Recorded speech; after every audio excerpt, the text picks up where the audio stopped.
Yo, welcome to Hard Pass. I am your host, Jacques Slade. It's the show that wants to show you what Michael Jordan had to say about Allen Iverson crossing him up during one of his camps. Am I going to try to get Allen Iverson back to what he did when he did the crossover? Iverson draws Jordan now. No, I mean, that was a great move. I'm never a type of guy that says, I can't get shown up. I just try to limit those opportunities.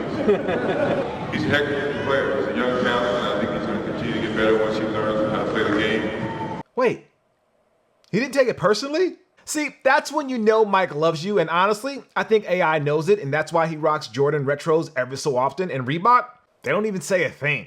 All right, let's start with some hot takes. My buddy DP on Twitter claims to have facilitated the first ever sneaker for NBA Top Shot trade. The trade consisted of a LaMelo Ball moment in exchange for both Union Air Jordan 1s. Yes, if you want to break it down, somebody traded a video clip that anybody with a laptop and an internet connection can access in exchange for two of the most highly coveted real-world sneakers of the past 3 years. The wildest part is that as of this recording, the market value of the clips is worth more than the shoes.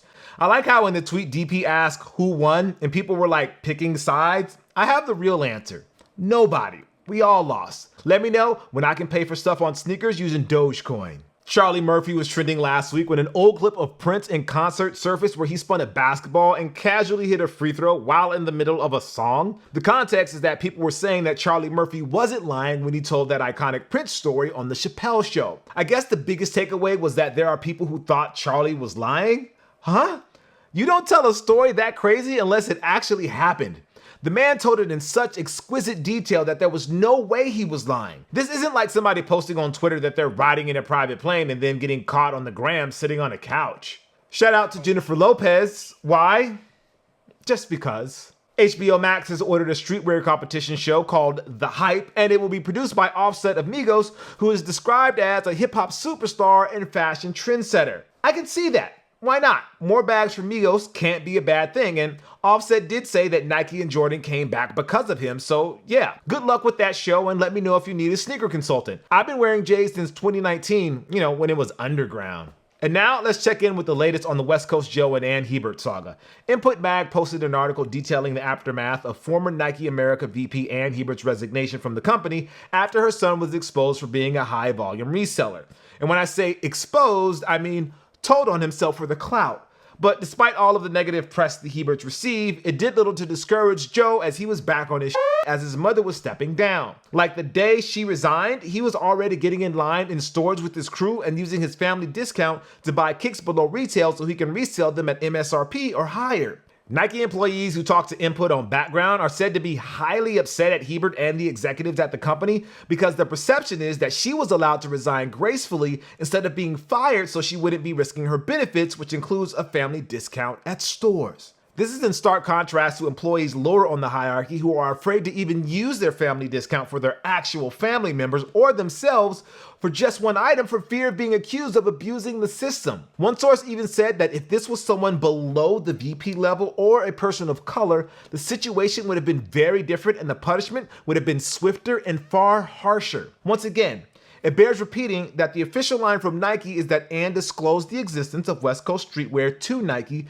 but found no wrongdoing, and that's why she was allowed to step down in the manner that she did. Does this satisfy anybody who isn't on the executive level? No, but I will also say the only way this story doesn't go away is if we keep the pressure up and not let Nike forget about it. And surfacing stories and excellent reporting such as this is one way to do it.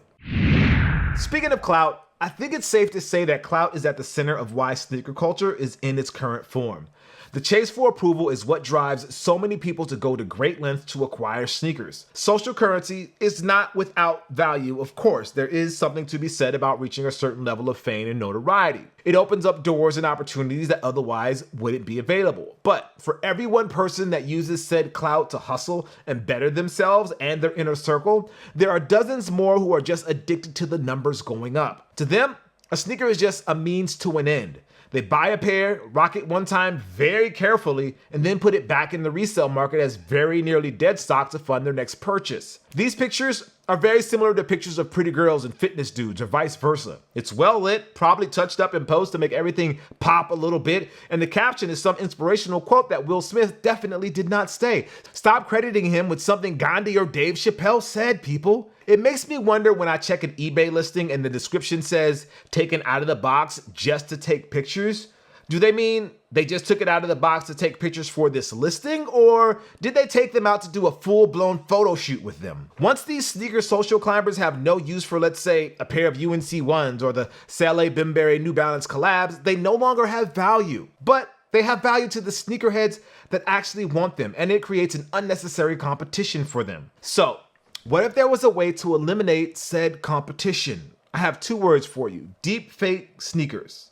I propose that we as a sneaker community get rid of the hype beast by giving them the chance to take any picture with any sneaker that they could ever want, and no one would be able to tell that they were just generated by fancy machine learning tech. It wouldn't be like the augmented reality stuff that some apps were doing a few years ago where you would point your phone's camera at your feet and new sneakers would pop up. I'm talking about sitting in the seat of a helicopter and sticking your feet out and taking a picture with a pair of Air Maxes, and then using deepfakes to turn them into Red Octobers. The kid who climbed a pyramid in Giza in some Asics gel lights a few years ago, he could swap those out with Jubilee Jordans.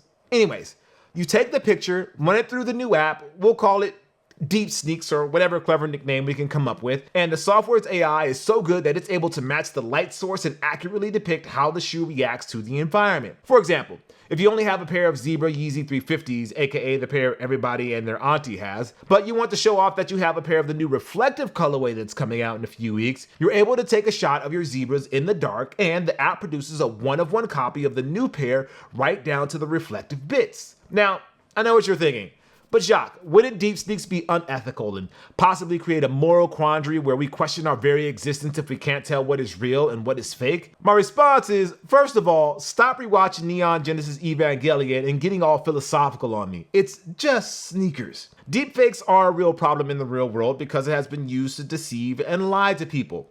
But in the world of sneakers, it eliminates a problem. A hypebeast who once bought a pair of Kobe's when they were easier can now front like they have the undefeated pack. You might think it's weird when you see a dude walking down the street in Crocs with a gimbal on their phone, but it'll make sense later on when you see that same shot on Instagram has been transformed to Yeezy foam runners or those new kicks that look like the Dragon Ball Nimbus cloud. Do you have a sneaker closet or a room full of drop front boxes? That's not a problem either. Just place any old pair in those boxes and watch as the power of Deep Sneaks turn your dingy old collection into something so hot DJ Khaled is gonna start calling you they. The ripple effects of an app like that would be huge. If hypebeasts no longer have to be a part of the rush every Saturday morning sneakers drop, that means resellers will no longer be able to charge obscene prices. And with no hypebeasts and no resellers, those of us in the sneaker world are just able to buy what we want with minimal hassle. Are there ethical and moral issues if anybody is just able to lie about what sneakers they have in their collection? Possibly, but if you're the type who has no need for the app and always says you're above the hype and only wear what you like, then it shouldn't be a problem, right? Or maybe you do care a little bit. It's okay. It's not like we're making Deep Sneaks or anything like that. Pay no attention to my co-writer who is now trying to grab the domain deep.sneaks. He's just kidding. All right, it's the Heat Check where we bring you everything that's dropping this week. First up, we have the Nike Air Foamposite 1 Gradient sold on March 24th for $230. Penny Hardaway's career path as he went from Orlando to Phoenix serves as the inspiration for this gradient on the sole that goes from blue to crimson to purple. It also comes with alternate laces to change up the look up top. We have the Air Max 97 Polar Blue on March 25th for $400. This women's only pair comes with Swarovski crystals, so you know these are going to be very shiny in person. Interesting way to kick off Air Max Day with the priciest pair dropping first. We have the Nike Air Max 1 Evolution of Icons. This is on the 26th for $140. It would not be an Air Max Day if we didn't get an Air Max 1 Retro or a hybrid version. This year we're getting the latter as the elements of both the Air Max 90 and the Air Max 95 make their way home on the Air Max 1's upper. The subtle additions don't overwhelm the one and really feel right at home. I'd be pumped for these if I thought I actually had a chance to get them, or I could just deep fake them with an old picture I have hanging from a helicopter. We have the Nike Air Max 90 Bacon on the 26th for $140. While I am a proud bacon connoisseur, I can promise you that I will absolutely positively not take a stunt picture with these in the kitchen sitting atop a pan waiting to be cooked. But that does make me think of bacon. We have the Adidas Yeezy Foam Runner MXT Moon Gray on the 26th for $75. According to Wikipedia, the MXT is short for Military Extreme Truck. It's an infantry mobility vehicle produced by Navistar Defense. Meanwhile, according to Stone Contact, Moon Gray is a limestone of a greenish gray color with a drill texture and a mineral composition of calcite, 40% miserite, and 40% quartz, 15% bioclast, and 5% esperite. This stone is especially good for wall and floor applications, countertops, mosaics, fountains, pools, and wall capping, stairs, window sills, and other design projects. We also have the Adidas Yeezy Foam Runner Sand. These are on the 26th for $75.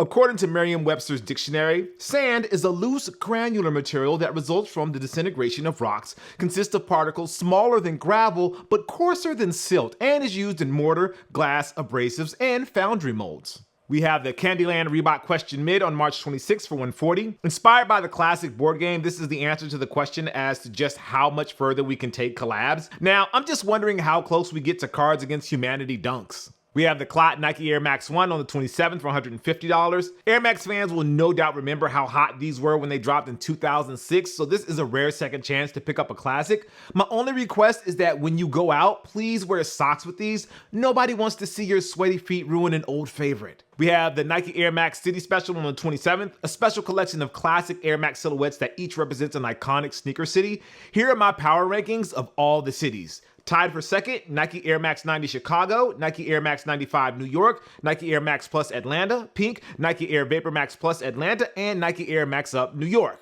And then first place, the Nike Air Max 97 Los Angeles. Then my pick of the week is the Nike Air Max Pre-Day. These are on the 26th for $130. The old meets the new with this retro-inspired design. The stripped-down feel is not by accident either, as the shoe weighs in with at least 20% recycled materials.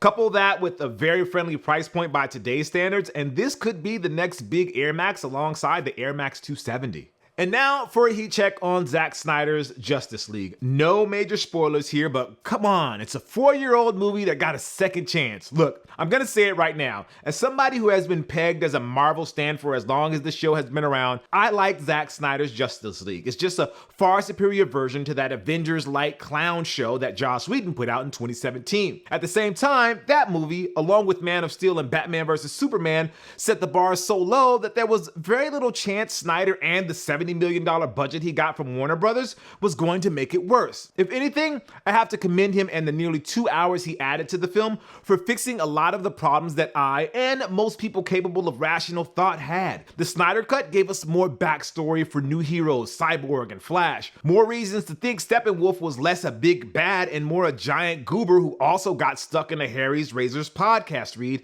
and more hope that if they do decide to revisit this story in the future, it'll be something worth checking out. There are still a lot of problems with the overall narrative and the portrayal of the big three, Batman, Wonder Woman, Aquaman, that really no amount of money was going to fix. What? Superman has and always will be just a glorified win now button. If you thought Captain Marvel in the MCU was OPAF, Superman is the originator of that concept. Anyways, this new version of Justice League also benefits from releasing in 2021 after we had already seen 2 Wonder Woman movies and an Aquaman feature that's like Fast and Furious Atlantis Drift. Even though Snyder ditches a lot of the whimsy and charm of those movies and replaces them with so many slow motion shots and so much woman chanting, a lot of the character building and references are established by now. So when Wonder Woman says blankety blank blank was blankety blank, or when Aquaman says I have to go see blankety blank blank, you know who or what they're talking about. And then there's Batman, who at times seems like an even bigger goober than Steppenwolf. The guy who in the comic books was kicked out of the Justice League because he was so paranoid that he kept tabs on every other member and how to take them out is a little too trusting of the team he put together. Snyder seems more than pleased with showing us that his Batman is perfectly fine with blasting alien life forms with their alien guns than doing Batman things like being a prick. The 4 hours divided into several chapters plus an epilogue was a smart idea because it allowed me to pause, take in, and process what I had just watched, grab something to eat, yell at co-writer for talking to his Top Shot buddies instead of working on this episode, and then come back for another 30 to 40 minute chunk. It felt less like I was watching a really long movie and more like I was binge watching a limited series like WandaVision throughout the course of a regular day. I'm not sure I would have felt the same way if this was a completely new movie, but I can say that if this had dropped in 2017, there will be less jokes about the DCEU on this show. That's basically the metric that Hard Pass goes by. I give the Snyder Cut 7 moms named Martha out of 10 ill-timed attempts at humor by The Flash. All right, all that being said, The Falcon and the Winter Soldier premiere, better than Justice League. I give it 8 GSP jabs to the face out of 10 red bean mochis. It's time for this week's Hard Pass, where we take a look at something in the culture that just needs to go, like Michael Jordan as an influencer. Look, let's unpack this. Michael Jordan is the influencer, is he not? This show, this culture, is based mostly on the shoes that Michael Jordan wore in the 80s and 90s. We can easily get away with not mentioning Kanye West or Supreme or Travis Scott or any other person or brand for weeks, but I don't think we can even make it past the heat check without name-checking Jordan at least once or twice. Michael the person and Jordan the brand dominate the conversation and loom large over everything that happens in the sneaker world that not calling him an influencer seems a little far-fetched. But that thought came to mind when I saw a picture of him when he was on the sidelines of a Charlotte Hornets game this past week. There was MJ wearing what appears to be an Armour Monry crew neck, sweatpants that actually fit, and a pair of the Jordan MA2 Future Beginnings, the latest Jordan brand non-retro lifestyle pair. It was by all accounts a good fit. It's a lot better than the ultra baggy ripped jeans of the 2000s and 2010s that were so prevalent that entire blogs were dedicated to his dedication to that style. Maybe being around a team that has a chance to make the playoffs and do some damage has forced him to up his style game and dress in a modern way. Maybe being around LeVar Ball's big baller orbit since his son LaMelo plays for the Hornets gave MJ the nudge to reestablish his dominance. I'm just glad we're seeing Michael Jordan, a dude who dresses like he's in the 21st century. But what was a slight bummer was the comment section of that picture. It was less, "Oh, I can't wait to buy and wear these" optimism, and more some combination of, "I would like to buy and wear these, but it's probably going to sell out and resale is going to be crazy" cynicism. And when the MA2 did drop a few weeks ago, it did sell out, but resale did not go through the roof. Sure, there's a slight premium, but nothing on the scale of a pair of Cactus Jack or Union 1s. There are other examples of MJ wearing the latest non-retro models, but other than a slight bump at launch, they just don't resonate for more than a week or a month as best in the culture. Which is a shame because I like the Jordan Apex React, but it's also a blessing because if I want to stock a second pair, it's cheap or close to retail. But what if Travis Scott had worn them? Would the resale be even worse? What if there was a Supreme collaboration on the way?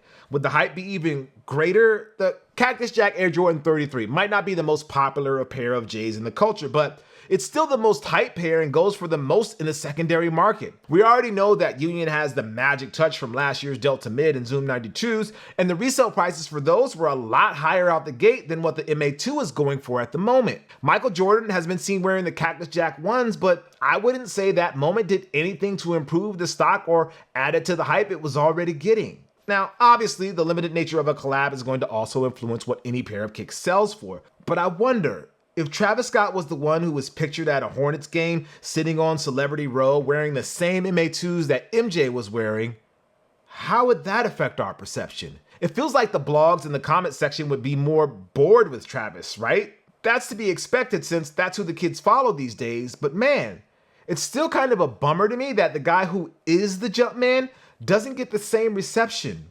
Are we starting to see a separation between Michael the person and Jordan the brand? Or are we actually already there? Or am I just going through a sneaker midlife crisis at the moment? Let me know down in the comments what you think, and let's talk about resale to better my mental well-being, I guess. I don't know. All right, that's gonna do it for the show. Thank you guys for watching Hard Pass. I'm Jacques Slade. I'll see you next week, but not before I show you this very cool retelling by Jason Terry of that dunk. You know the one. I got Chalmers coming at me, and then LeBron's coming down the middle. Took my eye off LeBron for 1 second, chased Chalmers, turned back around, and he was already in the air, like in slow motion. If what made me jump is what I'm trying to figure out. Like, I didn't hop up quick. I laid there for a minute. And I think that's the picture, the meme that's out. Like I'm laying there with my arms folded, like we in the funeral, man. Only thing missing from that is when Jet says, "What I'm trying to figure out is what made me jump." Is that the person next to him should have said, "To this day." Yeah, we're wondering that too, Jet. I'll see you next week. Peace.